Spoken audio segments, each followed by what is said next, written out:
여러분, 감사한다는 거 얼마나 마음이 부요하고, 여러분, 감사하는 것 자체가 얼마나 마음이 따뜻하고 여유로울까.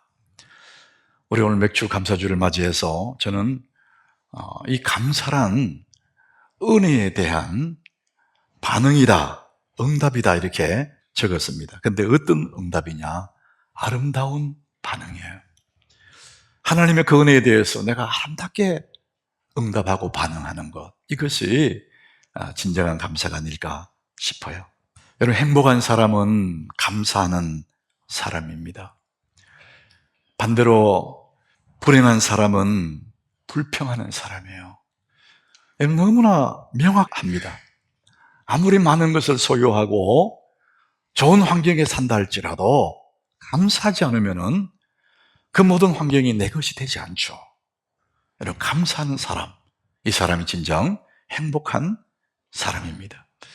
뿐만 아니라 한 걸음 더 나아가서 내게 베풀어 주셨던 하나님의 그 은혜에 대해서 감사로 응답하는, 감사로 반응하는 그 사람에게 하나님이 어떤 은혜를 베푸시는지 시편의 50장 23절에 이렇게 말씀합니다. 우리 같이 읽어보겠습니다. 감사로 제사를 드리는 자가 나를 영화롭게 하나니 그의 행위를 옳게 하는 자에게 내가 하나님의 구원을 보이리라. 여러분, 감사의 제사를 얘기해요. 이 제사는 현대적인 용어로 예배잖아요. 우리 오늘 지금 예배하는데 감사하는 마음으로 하나님께 예배를 드릴 때 하나님은 너무 그것을 기뻐하신답니다. 그 사람들이 나를 영화롭게 하는데 이런 사람들에게 하나님의 구원을 보이리라 그랬습니다.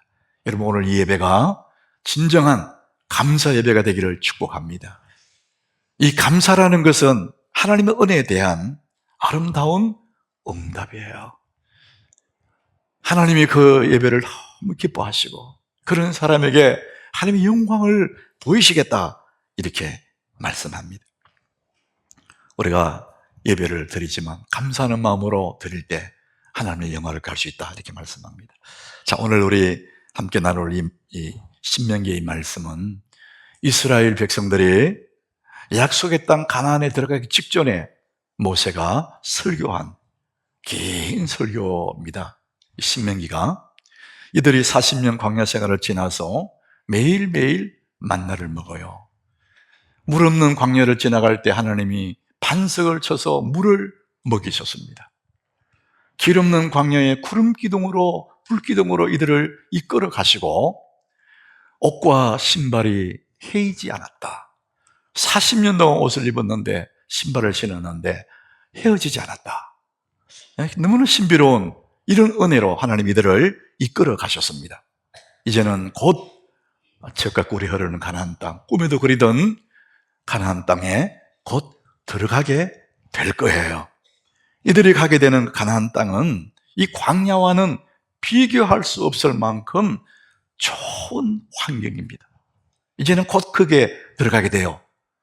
자, 이런 이 백성들에게 이 상황 속에서 하나님이 이 백성을 향해서 강조하는 단어가 있어요.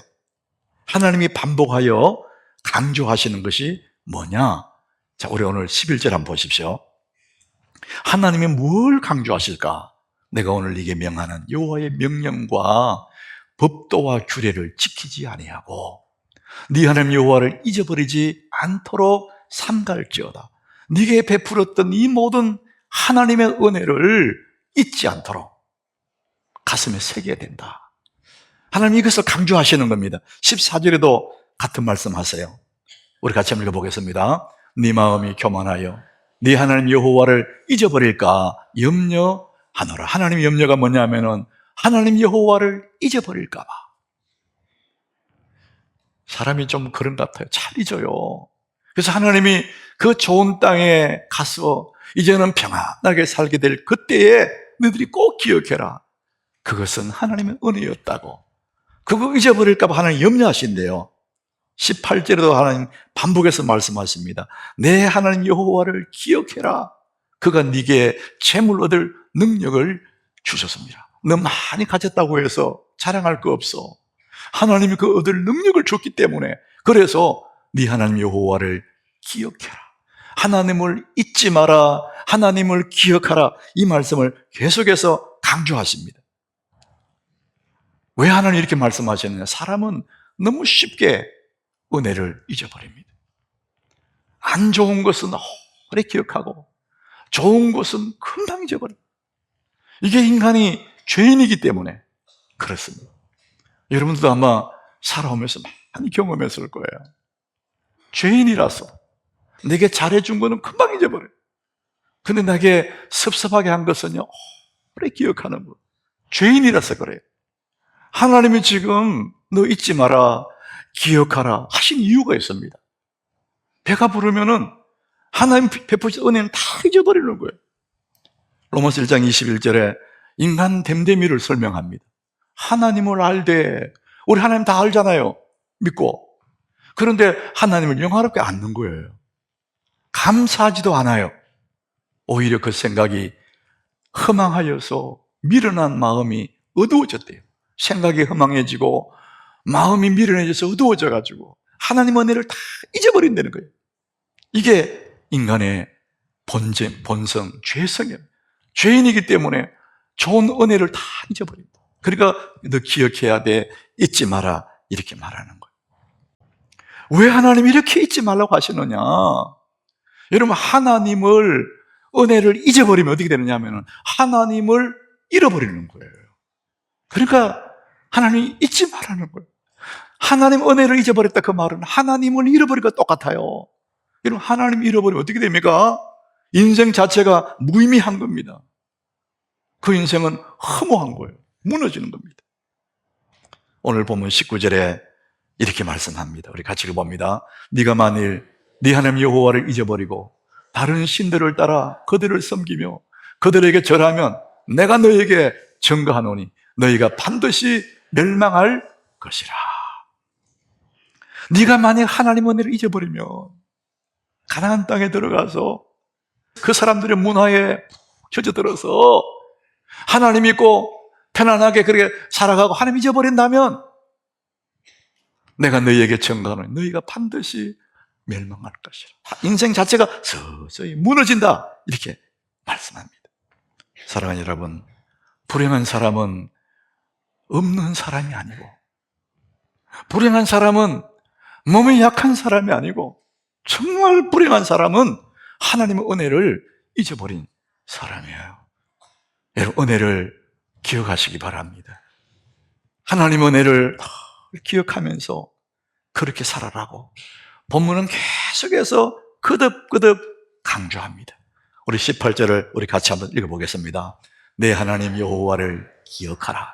그가 네게 재물 얻을 능력을 주셨습니다. 하나님 우리가 재물 얻을 능력을 줬대. 그러니까 하나님을 기억해라, 잊지 마라 강조합니다. 살아있는 우리들 생각하고 생각해 봐도 내 가진 모든 것이 하나님이 내게 주셨던 하나님의 은혜인데 그거 아닌 것이 하나 없거든요. 생각하면 생각할수록 그런데 사람들은 자꾸만 잊어버리는 거예요.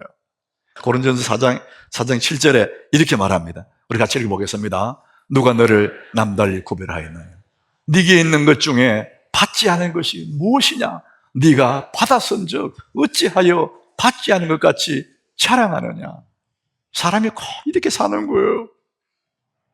내게 있는 것 중에 받지 않는 것이 뭐냐 이거. 이 세상에 태어날 때 다 빈손으로 알몸으로 이 세상에 태어났거든.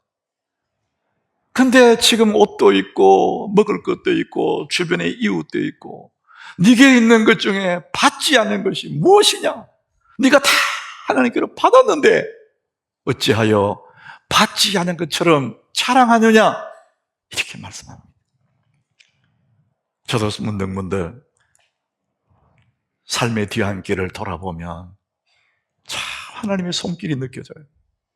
새벽마다 엎드려서 하나님 앞에 기도하면 살아온 삶의 뒤안길을 이렇게 돌아보면 야, 하나님의 은혜로 살아왔구나. 가슴이 푸듯해져. 그렇지, 하나님의 은혜였지. 네게 있는 것 중에 받지 않은 것이 무엇이냐? 다 받아놓고 왜 자랑하냐? 여러분, 하나님의 은혜를 기억하시기 바랍니다. 사람이 교만하면 인생이 무너지거든요. 성경은 말하면 교만은 패망의 선봉이고 거만은 넘어짐의 앞잡이라 그랬거든요. 그럼에도 불구하고 자꾸 사람들이 교만하게 해서 왜 교만합니까? 하나님의 은혜를 망각하거든요. 하나님의 은혜를 망각하면 교만해집니다. 그러나 하나님의 은혜를 기억해내면 감사하는 사람이 됩니다. 그래서 교만은 망각에서 출발하고 감사는 기억에서 시작이 되는 거예요. 사람들이 교만하면, 교만해지면 삶이 흔들리고 어려워지는 걸 알면서도 왜 교만해지느냐? 이유가 있어요. 오늘 여러분 15절에 하나님이 뭐라고 말씀하시냐? 내가 너를 인도하여 그 광대하고 위험한 광야 곧 불뱀과 정갈이 있고 물이 없는 간조한 땅 지나게 하셨다. 또 너를 위하여 단단한 반석에서 물을 내셨다. 이렇게 내가 너를 먹이고 입히고 이끌어왔지 않느냐. 그 다음 절 한번 보십시다. 내 조상들도 알지 못하던 만나를 광야에서 네게 먹이셨나니. 그 다음부터 같이 봅니다. 이는 다 너를 낮추시며 너를 시험하사 마침내 네게 복을 주려 하심이었느니라. 내가 너를 아끼고 사랑했는지 하늘에서 아침마다 만나를 먹였어. 눈이 내리듯이 비가 내리듯이 아침 만나가 그걸 먹게 하고 힘들고 어렵지만 내가 네게 복을 주려고 이렇게 이끌어 왔는데 근데 뭐냐? 그 다음 절에 17절에 이렇게 말합니다. 우리 같이 봅니다. 그러나 네가 마음에 이르기를 내 능력과 내 손의 힘으로 내가 이 재물을 얻었다 말할 것이라. 하나님이 그렇게 다 주셨는데 하나님이 그들을 돌보고 부모의 심정으로 사랑하는 아들을 딸을 이끌듯이 이걸 이끌어 왔는데 그러나 네가 마음에 이르기를 내 능력과 내 손으로 힘으로 내가 이 재물을 얻었다 이렇게 말할 거다. 너 하나님과 내리지면 안 돼 이렇게 말씀합니다. 사람이 교만의 원인은 뭐냐? 하나님의 은혜를 잊어버리는 거예요. 그러면은 자기 잘난 맛에 사는 겁니다. 배부르면 다 잊어버려요. 이게 죄인의 모습이고 우리 연약한 인간의 모습입니다. 여러분들은 잊어버리는 하나님 은혜 없으십니까? 시편 78장 11절 우리 같이 읽어보겠습니다. 여호와의 행하신 것과 그들에게 보이신 그의 기이한 일을 잊었도다. 잊어버리니까 불평하는, 잊어버리니까 원망하는 거예요. 잊어버리니까 교만해집니다. 시편 106장 21절 읽어봅니다. 애굽에서 큰 일을 행하신 그의 구원자 하나님을 그들이 잊었다. 그렇게 하나님이 큰 손으로 그들이 끌어냈는데 그의 구원자 하나님을 그들이 잊었다. 그래서 하나님은 계속해서 이 본문의 핵심 단어가 뭐냐? 기억해라, 잊지 마라 이렇게 말씀합니다. 사랑하는 여러분, 하나님의 은혜를 잊지 마시기 바랍니다. 하나님의 은혜를 기억하시기 바랍니다. 여러분, 여기서 말하는 기억은 단순히 회상하는 것 정도가 아닙니다. 하나님의 은혜를 회상해내고 그 다음에 그 은혜에 대해서 아름답게 우리가 응답하는 겁니다. 그것이 감사입니다. 그래서 교만은 망각에서 비롯되고 감사는 기억에서 시작됩니다. 여러분들의 진정한 정말 내가 행복한 삶을 살고 싶다. 그렇다면 여러분들은 감사를 배우셔야 돼요. 감사를 잃어버리면 아무리 풍요로운 삶을 살아도 행복하지 않습니다. 여러분, 행복한 삶을 살고 싶으면 감사를 배우셔야 돼요. 여러분, 누가 불행한 사람 살고 싶습니까? 누가 불행하게 살고 싶어요? 내가 불행하게 살아야지.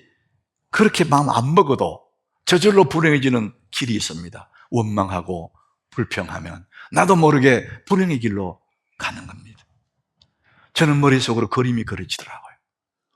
행복이라는 동네에 그 가는 길목에 계속해서 사인판이 붙어있는 그 사인판 이름이 감사입니다.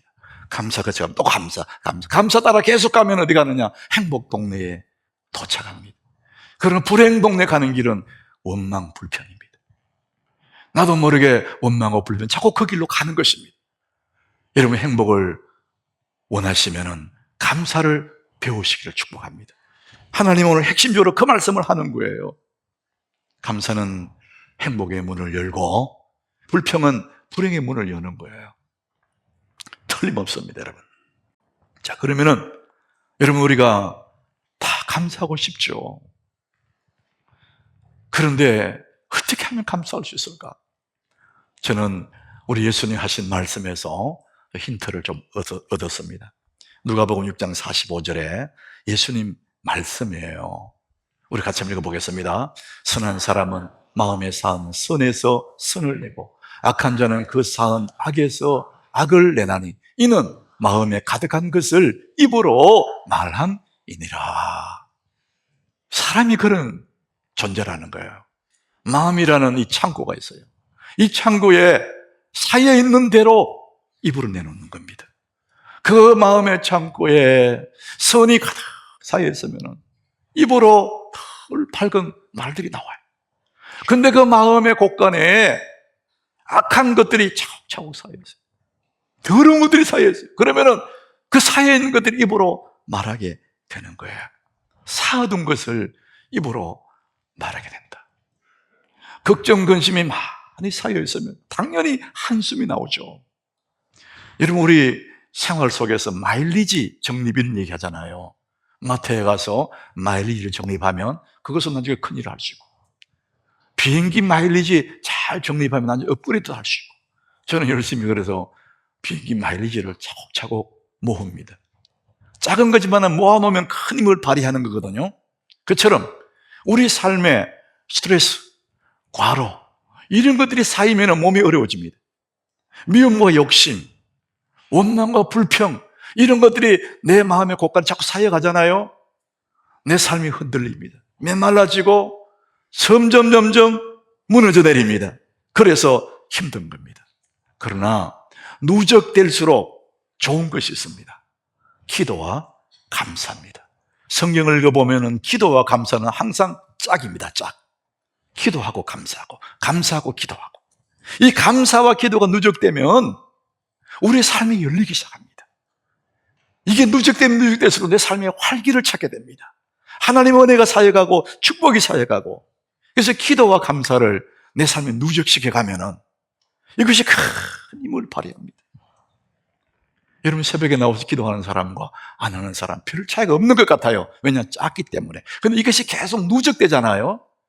그럼 나중에 이것이 엄청난 힘을 발휘합니다. 하루에 3번씩 예루살렘을 향하여 기도하고, 거기 하는 게 기도하고 감사였더라. 다니엘은 그저 하루에 3번씩 그저 기도하고 감사. 그것들이 계속 쌓이고 누적돼서 나중에 사자의 입을 막아버리지 않습니까? 이스라엘 백성들이 여리고를 하루에 한 바퀴 돌아요. 아무 일이 안 일어났어요. 그런데 매일처럼 누적시켜요. 또 돌고 또 돌고 마지막에 7바퀴 돌고 소리 지르니까 여리고가 확 무너져 버립니다. 힘없는 기도지만은 이게 누적이 되면은 여리고가 무너지는 것입니다. 여러분, 기도를 누적하시기 바랍니다. 하나님 앞에 감사를 내 가슴 속에, 이 가슴의 곳간에 누적시켜 가는 거예요. 그럴 때 우리 앞에 어떤 여리고도 무너지게 될 줄로 믿습니다. 여러분, 정말 우리가 마인드셋, 우리 계속 마인드셋 시프트 얘기하거든요. 정말 좋은 마인드셋은 기도와 감사로 계속 누적시켜 놓은, 이보다 더 좋은 마인드셋 세상에 어디 있겠습니까? 기도를 쌓고 감사를 누적시켜 가고. 여러분, 빌립보 4장 6절 한번 보십시오. 우리 같이 읽어보겠습니다. 아무것도 염려하지 말고 다만 모든 일에 기도와 간구로 너희 구할 것을 감사함으로 하나님께 아뢰라. 여러분, 기도, 감사 두 개를 딱 얘기하잖아요. 아무것도 염려하지 마라. 여러분, 아마 마음속에 그냥 걱정되고 염려되는 게 있을 거예요. 그래, 염려하지 말아야지. 그런다고 염려 안 되는 게 아니에요. 이 염려를 몰아내려고 그러면 어떻게 그냥 기도하고 감사할 때 염려 그냥 물러가는 것입니다. 아무것도 염려하지 말아요. 염려한다고 되는 일은 아무것도 없어요. 하룻밤 밤새 걱정해도 아무것도 되는 일 없습니다. 그래서 염려 대신에, 걱정 대신에 아무것도 염려하지 말고 기도와 감사로 하나님께 아뢰면, 그게 누적시켜 가면 어떻게 되느냐? 그 다음 절에 우리 같이 읽어봅니다. 그리하면 모든 지각에 뛰어난 하나님의 평강이 그리스도 예수 안에서 너희 마음과 생각을 지키시리라. 우리의 마음과 생각, 내 마음의 곳간이 그릇이 때 평강으로 가득 채워진다는 거예요. 하나님께 기도하며 하나님께 감사가 우리 가슴 속에 한없는 평강으로 채워지게 되고, 이것이 진정한 행복이 되고, 그래서 여러분, 우리가 진정으로 빛나는 삶을 살려면, 정말 멋지고 행복한 삶을 살려면 우리 마음에 기도와 감사로 누적시켜 가는 것입니다. 감사하면 행복해집니다. 심수명 목사님이라는 분이 이 책을 썼어요. 어떤 집사님의 얘기가 여기 나와요. 어떤 교회 집사님 부부가 가족들과 함께 단기 선교로 베트남에 갔다가 거기서 자녀가, 아들이 사고로 죽어요. 얼마나 애통하겠습니까? 비통한 시간들을 보내다가 정신을 차리고 두 부부가 의논했어요. 우리가 언제까지 이렇게 살아갈 수는 없어. 그래서 우리가, 아들이 먼저 갔는데 그 아들을 생각해서 아들을 추모하면서 뭔가를 해보자. 주일학교에 봉사했던 아들을 생각해서 주일학교 교육관에 아름다운 음향을, 하나 멋진 음향을 기정하자. 하나님 앞에 헌금을 드렸어요. 그 목사님이 예배 중에 이 이야기를 한 거예요. 이 예배 중에 부부가 함께 그 얘기를 듣고 있던 어떤 부부가, 부인이 옆에 있는 남편에게 이렇게 옆구리를 찔러서요. 여보, 우리도 우리 아들 이름으로 뭐 하나 합시다. 남편이 깜짝 놀라면서, 우리 아들 안 죽었잖아. 그래, 그 부인이, 그렇기 때문에 해야지. 참 우리가 한편으로는 감사하죠. 한편으로는 섭섭해하고 가슴 찡한 이야기잖아요. 우리는 좋은 일 있을 때만 감사, 어려운 일 있을 때는 불행하고, 그게 아닙니다.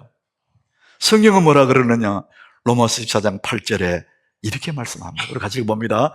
우리가 살아도 주를 위하여 살고 죽어도 주를 위하여 죽나니 그러므로 사나 죽으나 우리가 주의 것이로다. 여러분, 이 마음이, 이 고백이 확실하면 어떤 일을 만나도 우리는 두려워하지 않고, 어떤 일을 만나도 겁날 것 없고, 우리가 살아도 주를 위해 살고 죽어도 주를 위해 죽고, 그러므로 사나 죽으나 우리가 주의 것이로다. 사랑하는 여러분, 좋은 일 있을 때 누가 감사 못해? 자녀가 잘 될 때 누가 감사 못해? 그러나 안 될 때, 그러므로 사나 죽으나 우리가 주의 것이로다. 우리는 자꾸만 살려고만 하니까 힘든 거예요. 자꾸만 살려고만 하니까 두려운 거예요. 근데 살아도 주를 위해 살고 죽어도 주를 위해 죽고, 이 마음이 있으면요, 세상에 겁날 것 하나 없습니다. 이런 모든 것이 하나님 은혜인 줄 믿으시길 바랍니다.